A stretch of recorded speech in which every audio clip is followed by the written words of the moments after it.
Welcome back to the Centerpiece Podcast, friends. We're here today with my friend Chelsea Hopkins. Chelsea and I met at church, and we are old band kids. Well, I'm an old band kid. She's not that old. But between our love for God and our love for music, we instantly bonded, and I am so grateful to Chelsea and her willingness to come and share a little bit more of her coming out story with you today. Chelsea, welcome to the Centerpiece Podcast. Thank you for asking me to be on the Centerpiece Podcast. Oh, we're so excited that you're here, and I'm anxious for our listeners to get to know you. I am just so moved by your story and just by your constant, peaceful, abiding presence, your obvious love for the Lord in the work that you do and in the life that you live. And I can't wait for our listeners to hear more about you and what life has been like for Chelsea.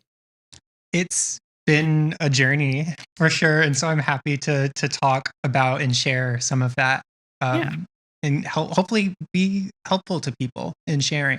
Oh, I know it will be. So you and I know each other from Wilshire Baptist Church in Dallas. Was that your church home growing up? Oh, not at all. I grew up in the congregation of a Southern Baptist church in Forney, Texas. Oh, wow. And I was a member there for 25 years. I would think we have a 1995 directory at my parents' house. And so I was there from the age of like 3 up until basically the pandemic. And obviously, I don't think it needs to be said, but I'll say it. That wasn't the most encouraging place for somebody trying to figure out their queerness. Yeah. But it was also a journey to getting to a point where I felt like I could even admit or accept that I was queer in one respect or another. That was something that I wouldn't even say that church spoke against a lot. Like, I don't remember a lot of anti-gay, anti-trans messaging as a child. This wasn't even a church that I think was like anti-Harry Potter at the time. Like, it was not one where they were preaching like you're going to hell for this, this, and this as a child, that I remember at least.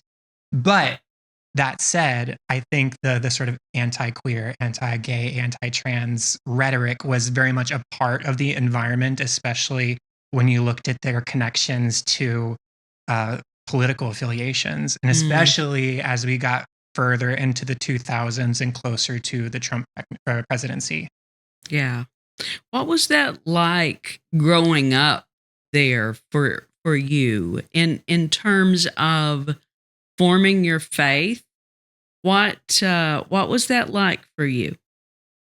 I was baptized at a fairly early age, and I remember when it happened. I was probably in second grade or so, and it was at Vacation Bible School that I made the choice. Yeah. And I think at the time, while I understood the choice and I understood everything that's supposed to go into and behind it, that the decision in the moment was more led by peer pressure. And not even that others were trying to force me. It was a desire to fit in with what everybody else was doing, that kind of peer pressure. Yeah. And I mean, I felt close to God as much as I think I could as a child. I, especially through music, I was in church choir, was my very first like true music experience from first grade onward. I also participated in various musicals that they did. I remember that was probably my first acting experience too. And I ended up doing a lot of acting through middle school and high school in my public school system. But through music, the band Mercy Me was really important to me growing up. Yeah. I Can Only Imagine, Word of God Speak, those people. And like that was my cornerstone for my faith for a long time, was through that band. And it was through that church that I discovered them. Do you remember a moment? You mentioned some Mercy Me songs that were meaningful to me too. I can Hmm. only imagine for certain. Was there a particular song that was meaningful to you? Was there a moment in time that you remember making that decision, feeling God's presence maybe for the first time? Well, I think it was the year 2000. There was a Celebrate Freedom concert. I don't know if you've heard of Mm. this. I don't know if they still do it, No, but it I'm was not just like familiar. it was this big field concert. They bring in lots of Christian artists. It was like a Mm-hmm. festival. Mm-hmm. And Mercy Me was one of them. And that was around the time that they released, I think, their fourth album, which is called Coming Up to Breathe. Mm, And that album, I think, was the one that like really hooked me in.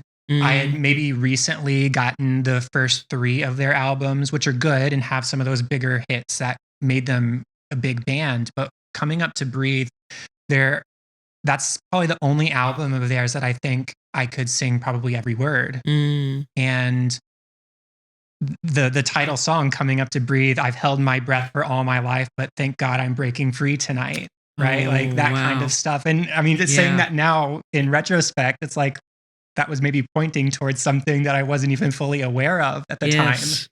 And not just about my faith either, but like Yes. in that time of being like this super huge Mercy Me fan, I remember probably around middle school at a summer camp, Mm, um, feeling this need to rededicate my life. I don't know if mm. that's a phrase that's as prevalent in like Yeah. our version of Baptist church, but definitely in like the evangelical Sure. Southern Baptist, I'm going to rededicate my life to Christ. I felt that. And it was, again, largely led by that album and their music. And it felt like for a long time, each of those albums, all the way through college, were really formative in my theology and in my walk with God. Yeah. Like so many of us, I can remember moments like that in my growing up also. And even by that age of 13 or 14, I was beginning to realize there's something different about you, Sally. I didn't know exactly what that meant. I wasn't quite sure of what those feelings were, but certainly as I got older, that took shape and began to mean something. Uh, How old were you, Chelsea, when you began to experience maybe similar a feeling of something being different? So some of this has been through retrospect that I realize it, but there were like episodes of TV shows that I tracked back to me being 5 or 6 years old where they Mm, made me feel funny or maybe jealous is a more apt word. Like I mm, think of episodes of Pokemon where a character was mm, like dressed as a girl mm-hmm. and I was like, okay, that makes me feel Yeah, something. yeah.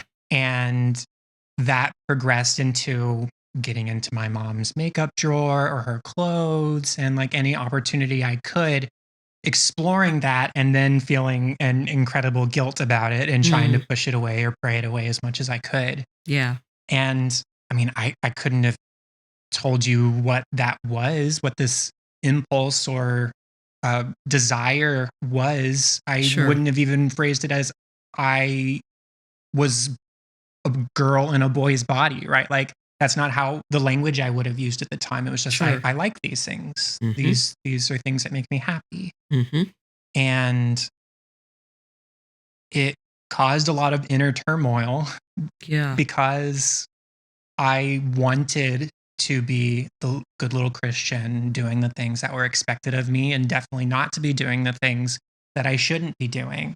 Mm, And so there was a lot of God, please take away these desires or make me a girl. You could do that. You have the power. mm, You're all powerful. You're God. yeah. And then the disappointment and waking up the next morning and still being as I was and still having to try to fight off these urges that I thought were that I thought were sinful. Mm. Where did you get that idea that these things that you felt like you wanted to do in were sinful? Well, there was once or twice when, like, my mom caught me with my toes painted with a clear coat once, and she said, Mm, "Boys don't do this." mm, Um, or a lot of it, I think, was just kind of understood, and maybe it was looking at other people in the church, looking at my mm. peers and saying, "Well, they're not doing those things, at least not that I Yeah, was aware of." yeah, And so trying to, again, fit in with them by not doing the things that I shouldn't that I didn't think I should be doing. yeah. It's fascinating how we, as children, we're very observant. We Mhm, pick up on things, we see everything, but we're often not good interpreters mhm. of the messages we receive, and so 13, 14, you're at summer camp, you're rededicating your life to Christ. I use that word Mm, in my background in churches of Christ too. That's a mhm. word that resonates with me. When did you realize that those feelings of just wanting to do something a little different, maybe from the other kids? When did you notice there might be more to that? Oh gosh, it was really late. Um, For me too, so I right. I get that. I would say that it didn't really start to sink in that I was queer, I was trans until I was out of college. Mm, And it was a couple of years removed from college when I finally moved into a place by myself. Like, I lived with my parents for a couple of years, I lived with some friends for a year, and then I had my own place, and all of a sudden it was like, well, there's nobody watching over me, there's nobody I have to mm, hide any of this from. yeah, What's the harm in experimenting a little bit more? And so, like, this was the first time in my life that I actually bought some of my own clothes off of Amazon or some little bits of makeup or anything like that. mhm, And the rationale I came to, and this was probably around 2018, like mhm, early 2018, maybe late 2017. The rationale I came to was there are worse things I could be doing with my time. mm, Even if this is sinful, which I think part of me still believed at that time, I could be an alcoholic. I could mm, be a heavy drug dependent person. sure, I could there's any other number of vices that were certainly more harmful. sure, And so, who cares if I wore a dress while mm, in the comfort of my own home? Who cares if I did my makeup? mm, Nobody's there to judge me or to tell me that what I'm doing is wrong. And in fact, I already knew that it was wrong. And it was just like, I can live with this for myself because mm, I'm doing right in the other areas of my life. yeah, and that idea of what you were doing being wrong Hmm. came from a lot of messages from earlier in your life. Is that Right. is that right? Yes. And I mean, again, this is 2018. So this is when the vitriol of the Republican Party and of conservatives against trans people was really starting to ramp up because this was a couple Yeah, years into the Trump presidency. And that was like, I didn't grow up with the language of trans people. That was sure. not part of the cultural zeitgeist at Mhm, that time. But at this point, I still wasn't calling myself trans. I still didn't even think of myself necessarily as trans. I was, quote, just a cross dresser. Like, that's how mm, I saw yeah, myself. yeah, And there was something I wrote online somewhere in 2018 or 19 where I said, if I knew that the people in my life would be okay with it, if I knew there weren't going to be any negative consequences, I would transition today. mm. But I'm not trans. I just like the idea of being more feminine or like being able to dress the way I want. Yeah. What what does that mean to you to you said something to the effect of desiring things that were more feminine. What does that mean to you? I mean, there's definitely a sort of cultural like definition of womanhood and femininity and all that kind of stuff. And I definitely align myself, my perception of myself more with that now. And clearly that's what I was desiring at the time. Like, I wanted to be more feminine. I wanted the softer skin. I didn't want the body hair. I wanted to wear the pretty clothes and the pretty makeup and the pretty hair and all that kind of stuff. And knowing that that doesn't define womanhood, but it defined the kind of womanhood that I wanted for myself. Yeah. Yeah. There's a broad spectrum of femininity and womanhood, if you will. Because I certainly identify as a woman and would consider myself very feminine in some respects. And yet, here I sit in a boy's sweater vest, and there are things that I much prefer that society would deem more masculine. So there's a broad continuum there. Absolutely. What was that like for you? Being at home, ordering things on Amazon, being able to express yourself in ways that made you feel good about yourself at home. What was going on in the rest of your life?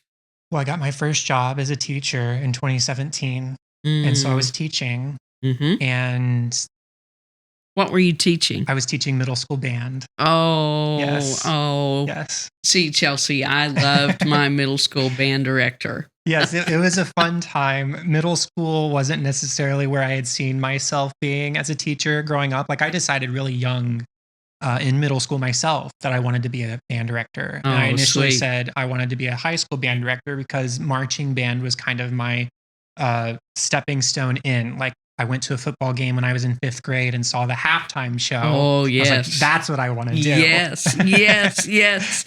We are true band nerds, aren't we? I love marching band. I was in marching band for 8 years across high school and college. 10 years. 10 years. 2 in middle school, 4 in high school, 4 in college. Yeah. That's great. Loved it. Yeah. And I mean, I'm glad I still get to play my instrument all the time too. Yeah. Now you're a French horn player, right? Yes. That is my primary instrument. Okay. What else do you play? Well, I taught all the brass classes. So for those 5-6 years, I was playing the trombone, the euphonium, the trumpet, the tuba, all day long, every day, all day long. It was great. But you're not just a band director. You also sing. I do. Like I said, I started off like my whole musical journey in the 1st grade children's choir at my church. And I was in that all the way through elementary school. I was in the all city choir in 5th and 6th grade. I was in the middle school and high school and even college choir. Like I went to college as an instrumental music education major, but I still, whenever I had the chance, was in the choir. Yeah. Band people who can also sing. I'll never forget the halftime show that we did my junior year of high school. See, we could get really nerdy talking about halftime shows and, marching corps style. Yeah. But I won't do that. Okay. I won't do that. Another time. Yeah. Although I do know some listeners out there who would just be enthralled with our talking about band. Talk to us about that time in your life. You're concerned about how your family would accept your transitioning. Talk to us about that. So again, this is in the time of Trump's first presidency. And I mean, I grew up with the beliefs of my family, as many people do. I voted Republican in my first election in 2012. And I may have had some doubts at the time because it was in college that I first started questioning the conservative Republican Christian stance of not affirming and being anti-gay marriage or whatever.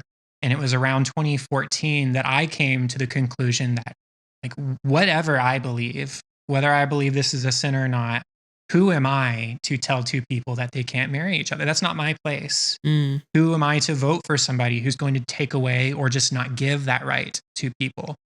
I believed that as Christians, if our job is to go out and make disciples of all nations, we're not going to do that by telling people they're going to hell. Yeah.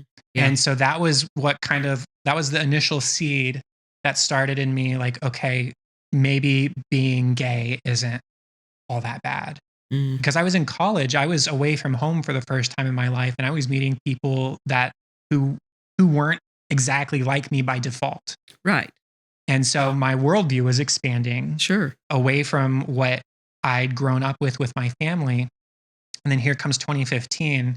And any notion I had of aligning myself with the conservative Christian evangelical movement went out the window when Donald Trump comes on the scene and they line up behind him. The context of where I am in this point of my life, I'm a teacher for the first time. And so I'm at a Title I school where most of my kids are low income. Sure. And many of them come from Hispanic backgrounds. I don't know their family's documentation status, but I imagine there's probably some who that was a concern for. Sure. And so I'm watching these students who are facing these struggles regarding their citizenship or their parents' citizenship. And I mean, obviously, as a teacher, you see students who come through who are gay, who are maybe gender nonconforming or trans in one way or another. And as a teacher, it was my job to say, I will stand by you no matter what. Like, that's what we sign up for. That's what we should be signing up for. Yes. And so all of this is influencing, like, my outward expression towards these people is I will be there for you. I will love you. I will accept you. But I was still struggling inward. And it was because of the whole family aspect.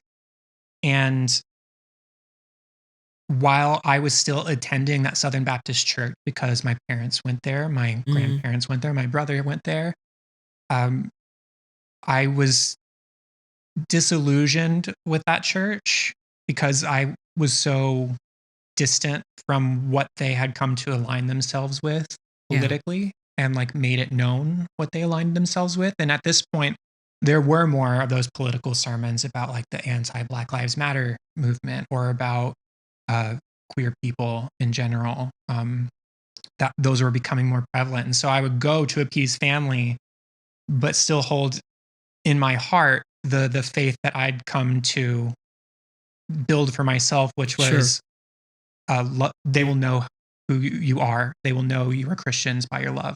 Exactly. And I mean, I have that tattoo now. Love one another. That's beautiful. Thank you. And so that was the struggle in the years leading up to the pandemic, and my eventual coming out was trying to balance me trying to be there for the people who I knew were queer in one way, who were otherwise targeted by these kind of people, while also not allowing myself the full opportunity to explore that outside of the comfort of my home every now and then. Yeah. That had to be incredibly hard. It was. And especially, I only ended up living by myself for a short amount of time. And so I had a roommate move in. And so then I was back on the defensive, hiding things in the closet, or I actually ended up renting a storage unit to put stuff in. And then I would only pull it out of the storage unit every month or two or whatever. Like it wasn't a constant urge. I needed to always be wearing these clothes. But I mean, sometimes the urge would come and I'd go to the storage unit and I'd bring it in when I knew I had a quiet moment at home away from the roommate. Just in an attempt to be yourself, to be who you are. Yeah. I love your teacher heart for the kids that you taught and being such a champion for them. And yet it was a real turning point for me as a classroom teacher,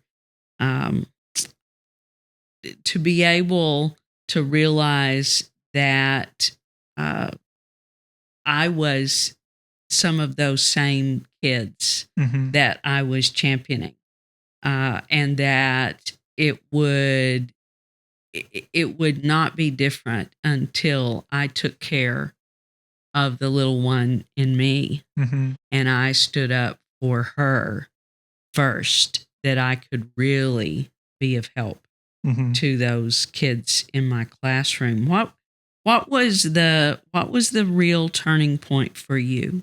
So COVID hits, and like all the other churches, my church closed in person, and I did a little bit of virtual attending Mm-hmm. for a few months, but that Mm-hmm. was leading up to the 2020 election. And again, they made their side very clear, and their opinion of the other side equally as clear. Yeah. And so that was when I stepped away from that church, Mm. and I didn't replace it with anything else. I just stopped going to church and Mm. still considered myself a Christian. But stepping away from that church, I think, allowed me to finally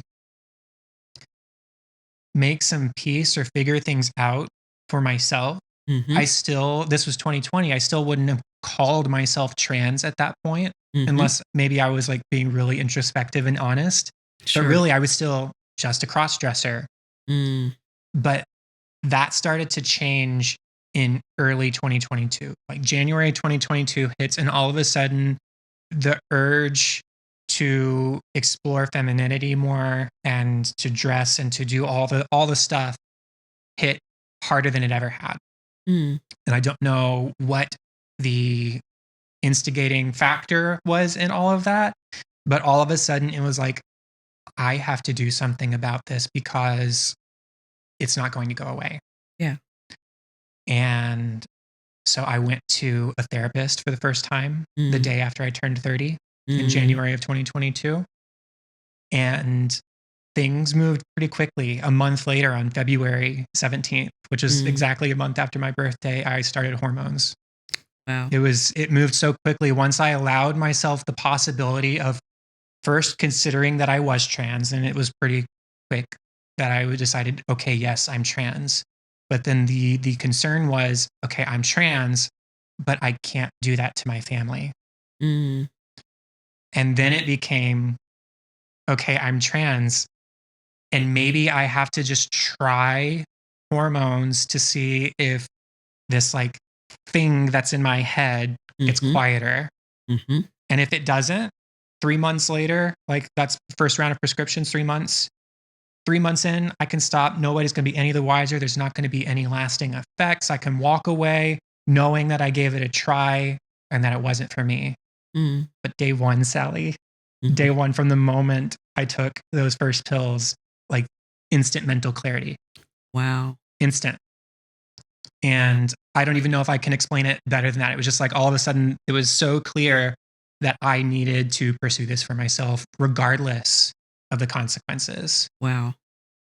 And so I did. And that was what eventually brought me to Wilshire. Was I had been away from the church. I started my transition. I didn't tell anybody. It was Mm. me, and it was my doctor, and it was my therapist, and that was it. And it was about 6 weeks in, I came out to my best friend. Mm. And then it was about around that time, actually, I was looking up Christian perspectives online because I said, okay, I'm trans. I have to accept that about myself. It's not going to go away. Sure. But how do I square this away with my Christian identity? Yeah. And so I thought, okay, I know the anti LGBTQ perspective from Christianity. What's the pro LGBTQ perspective from Christianity? And so I go looking online, and I come across Mark Wingfield and his article about what he's learning about transgender persons. And that led Yes. to his TED talk about the Baptist Yes. pastor and his transgender friends. Yes. And then that led to his book, Yes. Why the Church Needs to Talk About Yes. Sexuality. And I read this book. I weep through the whole thing because Yes. I'd never seen this perspective before that allowed me the possibility of being who I knew I was Yeah. and who I wanted to be, Yeah. while still having that healthy, in good standing relationship with God. Of course. And as I read this book, I'm like, wait, this church is where? 20 minutes away from where I live? Like, what are the odds? I wasn't looking for a new church. I was just looking for some new perspective. Yeah. But here, this church drops in my lap. And so I attend it virtually for a time around the Easter season. And Mhm. I started attending in May of 2022. So it's been just about 3 years that I've been at Wilshire now. That's absolutely beautiful. And shout out to Mark Wingfield. Oh, he's the best. We're so grateful for Mark's courage, for Mark's work as a pastor and a champion for all of us LGBTQ plus folk. So what was that like for you? You worshiped at Wilshire virtually for a while. Your first Sunday there, what was that like for you? Take us back. Well, for starters, the first Sunday I tried to come in person was George Mason's last Sunday as preacher. Oh, and so the yes. parking lot was absolutely full. And I said, okay, I'm just going to go across the street to Einstein's and get my bagel sandwich and a coffee, and I'll watch in my car again. And so I came back the next week. And I mean, I wasn't presenting as Chelsea. This was still really early in transition. I mean, full disclosure, before I started hormones, I was bald. Like I shaved my head for a couple of years. Oh. And so like I didn't have any hair to speak of. Like there was no way I was going to present as female at this stage. And I was still a teacher. Yeah. Here in Texas. And it was just not a possibility. But I show up in my normal church attire, like a khakis and polo, something like that. And I don't remember feeling anything super strong about like the message, although it was it was one of our last residents before we took the gap. Sure. Ashley Robinson, who I do think is LGBTQ in some respect. And so, well, and also she's a woman, and that was not something that I was used to seeing on stage, was a female preacher. Right. Not something that was possible in my Southern Baptist church. Right. And I'm fairly certain that Wilshire Winds played that Sunday. And I was like, hold on a second. There's a wind band here. Yeah. So that felt like a sign. Yeah. And everybody was so friendly. Like I didn't meet anybody that first Sunday that I would remember having met them at this point. But I do remember people like saying, hi, we're glad you're here. Or introducing themselves and just being generally very friendly. Yeah. And not that didn't happen at my old church, but I definitely felt like I was kind of in a rut at that church where like we sat in our same seats every week and we always went down this route and this route. And like, it was very like one track. Right. And so this was a new experience for me, especially after having been away from the church for a couple of years. And I filled out the visitor card that first Sunday. And I disclosed in the form that I was trans and that I wasn't looking to be out anytime soon, but that I'd found this church for that reason. Wow. And I'm just looking for a place where I can belong. And so it was the next day that a congregational life person reaches out to us, or reaches out to me. Sweet. And she says, welcome to Wilshire. I would recommend this class. And it was the Ithaca class. Yeah. And I went that next Sunday and met some of the people who've since become some of my closest friends. Oh, that's incredible. That's incredible on both your parts, on the part of the church. But Chelsea, that took incredible courage for you to do that. First of all, to come. But to make that declaration on a card that you turn in, and you don't know where that's going to end up, and you don't know who's going to see it, and you have no idea how they're going to respond. That was very, very brave. It's kind of like the mental clarity I was talking about when I first took my hormones. Yeah. When I showed up at Wilshire, I was just like, okay, this is the place. Right. This is where I'm going to find community. This is where I'm going to find acceptance. This is where I'm going to find myself. Yeah. And there was never any doubt that Wilshire wasn't who they said they were. Yeah. And like, I started a diary during the whole transition process that I don't write in as much anymore, but especially that first year, I wrote in pretty heavily. And like, I wrote about going to Wilshire for the first time. And I wrote about like, within a couple of weeks of having attended that, you know, maybe I should come out to my class because I know they'd be supportive. And maybe Wilshire's the first place that I could present myself as Chelsea or whatever name I end up going with. Like, these are things that I wrote in that diary at the time. And there was no worry that it wasn't going to be okay for me to be there when I was eventually ready to be there authentically. Wow. What was that like when you came out in the Ithaca class? So I came out to Ithaca, it was several months later, actually, in January of 2023. Mm. And this was a major time because this was halfway through my last year of teaching. And I had made that decision that this was going to be my last year of teaching because I was approaching a year into being on hormones. Mm-hmm. My hair was longer. I was getting closer to that point where I was feeling like I could be comfortable presenting female. And so I decided I wanted the people who I knew for certain would be supportive and encouraging and help me on that process to know from the get-go. And so I recorded a video in my bedroom or at my home office, and I sent it in the Ithaca group chat. I just dropped it in there. And then I put my phone on Do Not Disturb and I went to the gym. And so I went and I worked out. I went and I worked out for a little bit, and an hour and a half later, I come out to my car and I'm like, okay, let's see this. And I take my phone off of Do Not Disturb and am just awash in like the most encouraging, supportive, loving messages from these people. Yeah. And it's been uphill even from there. Like it's been great the whole time. And so like really early on, there were people who I could ask for like clothing advice, or like when I eventually did come out to Wilshire a little while later, which we can talk about too. They were ready and waiting, and they threw a party that first morning that I showed up as myself, and like it was amazing. They are amazing. That is just precious. I love hearing that. I'm not surprised one bit, but that's just such a sweet experience. Would that every person we know could have such an experience from their church family. Absolutely. Oh, yeah. It's never something that I would have pictured. One, just the idea of transitioning and going by a different name and like becoming who I wanted to be and who I'd always wanted to be, even when I didn't realize it. But then for that to happen in a church setting, like that unheard of. Oh, yeah. Like, that wasn't even like a possibility at the church I grew up at.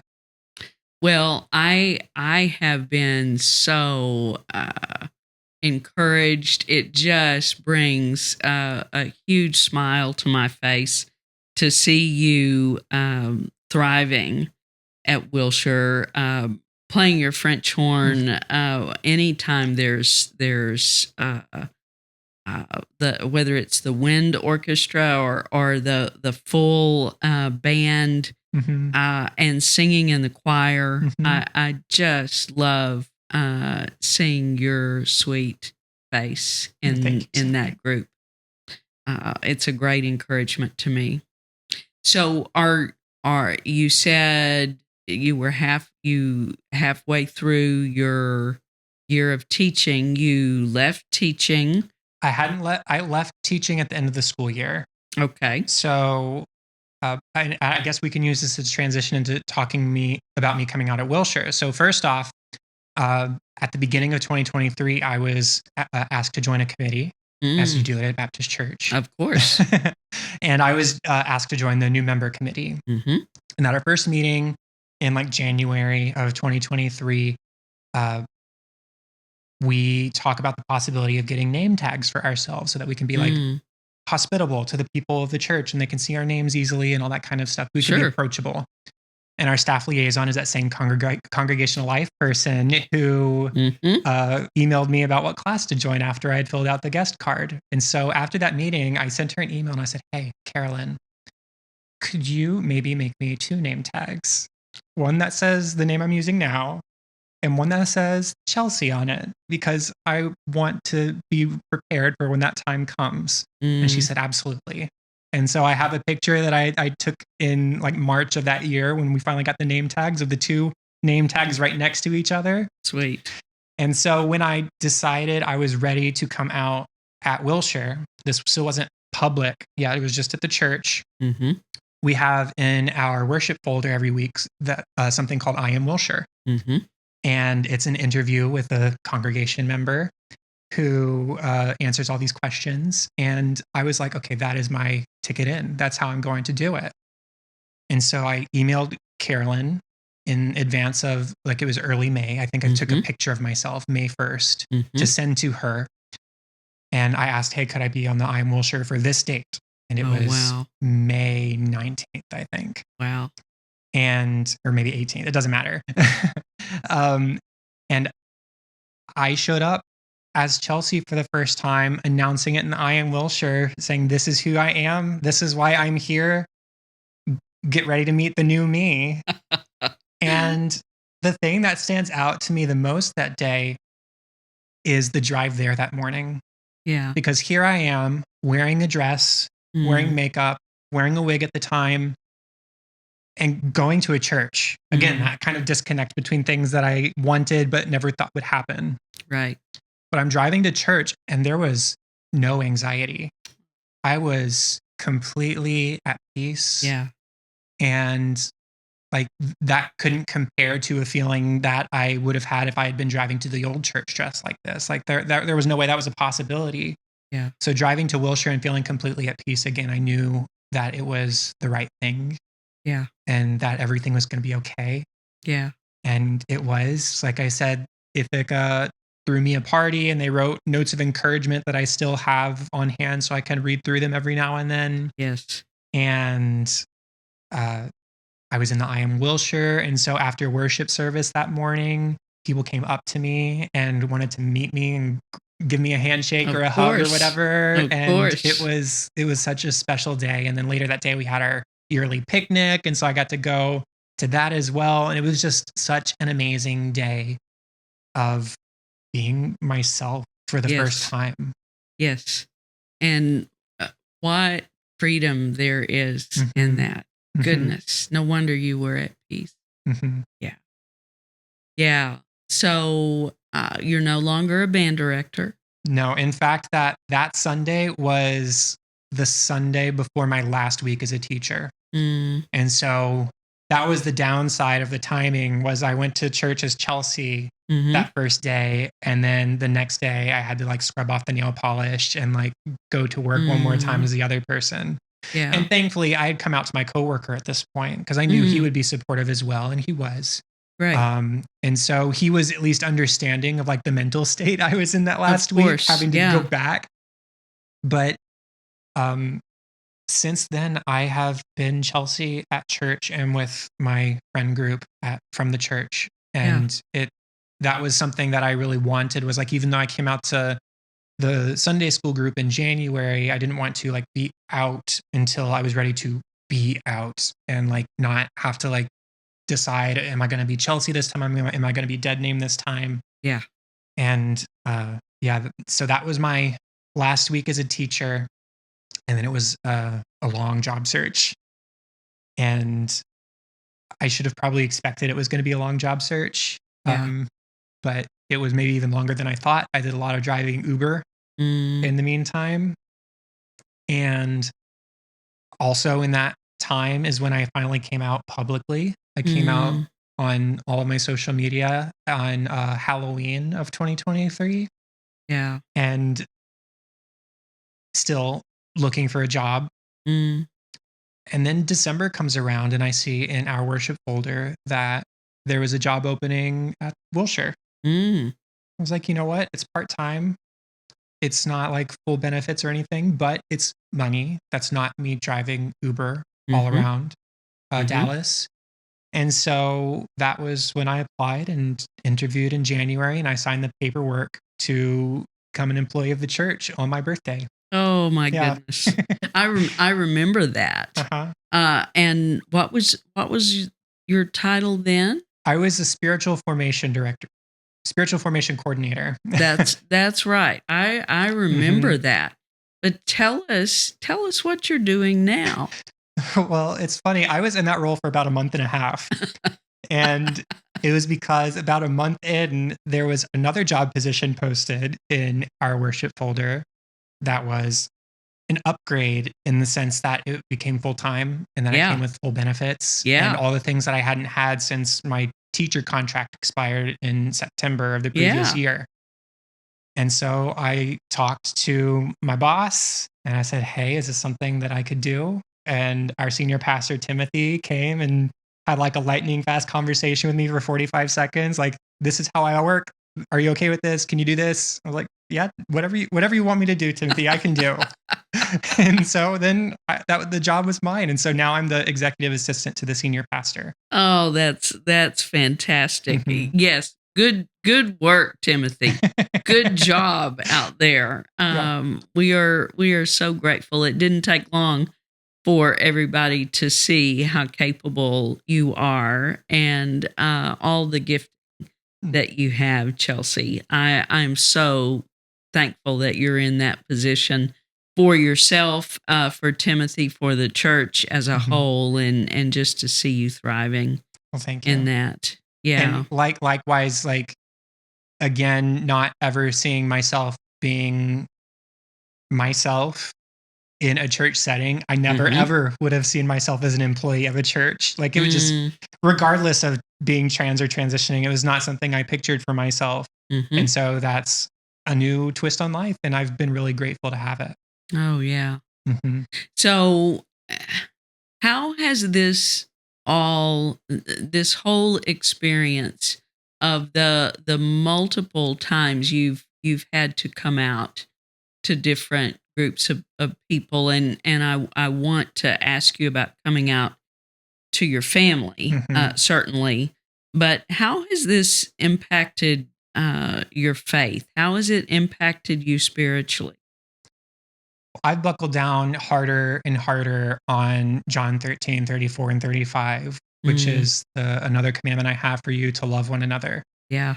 And like that has become my entire philosophy on life and on faith and on how to be a Christian in the world is if it's not love, then you're not doing it right. And love isn't telling people they're going to hell for who they are or who they love.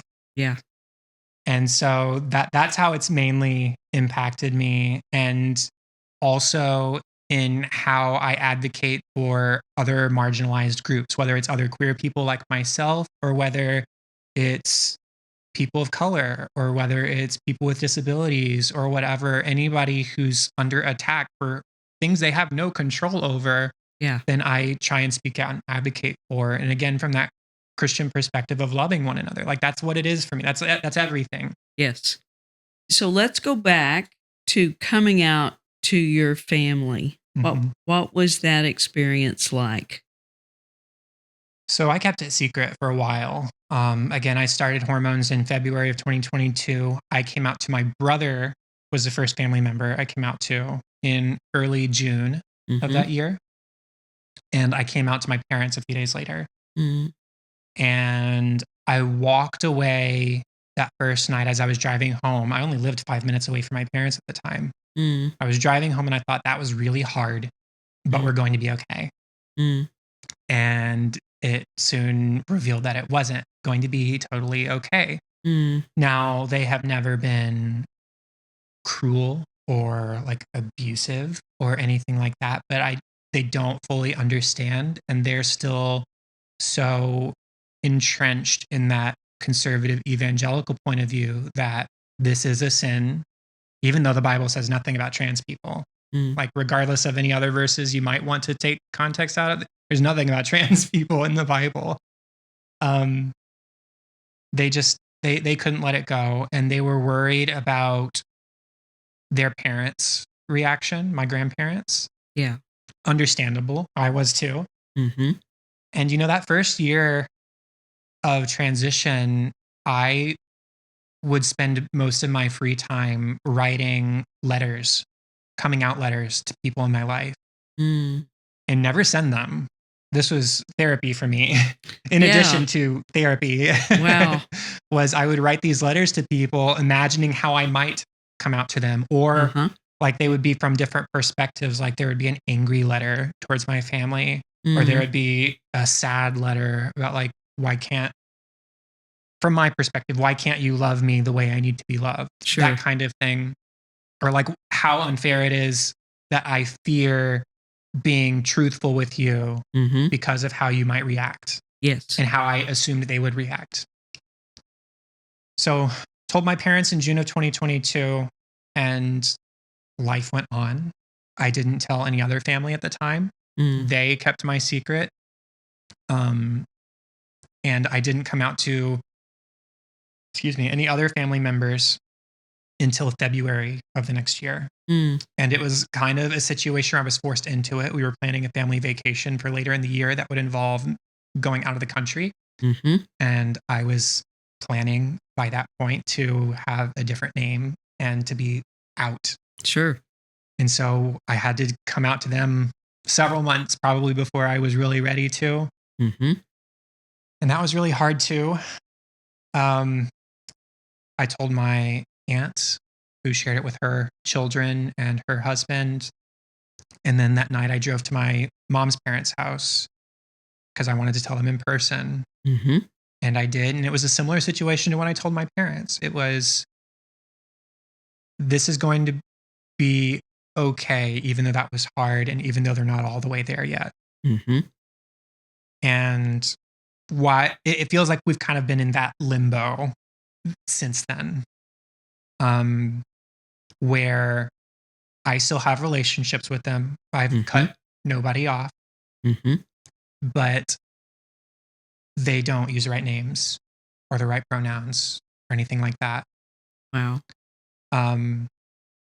And something I've talked a lot about with my therapist is I spent a long time having more compassion and sensitivity for my family than I did for myself.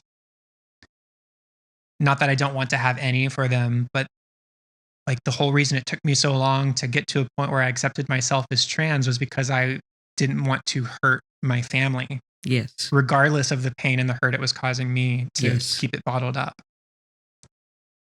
And so when I made that switch and I said, you know what, I have to prioritize myself in this instance, that was also really hard. There was a lot of guilt that came with that. Yeah. Because in a sense, it felt like I was betraying my family. Yeah. And who they had thought I was. Sure. And who they had wanted me to be. And so that was a really hard thing to deal with too. Still, in some ways, is a really hard thing to deal with. Yeah. Yeah. There's a lot of misunderstanding around the amount of feeling that goes into not coming out, not sharing for that fear and wanting to preserve those relationships because we care so deeply for family members. It's very hurtful then to have that come back to us as selfishness or simply caring for ourselves too. Yeah, when I was preparing to come out publicly, I sent my family a note and I said, hey, I just want to keep you notified. I'm getting ready to come out publicly.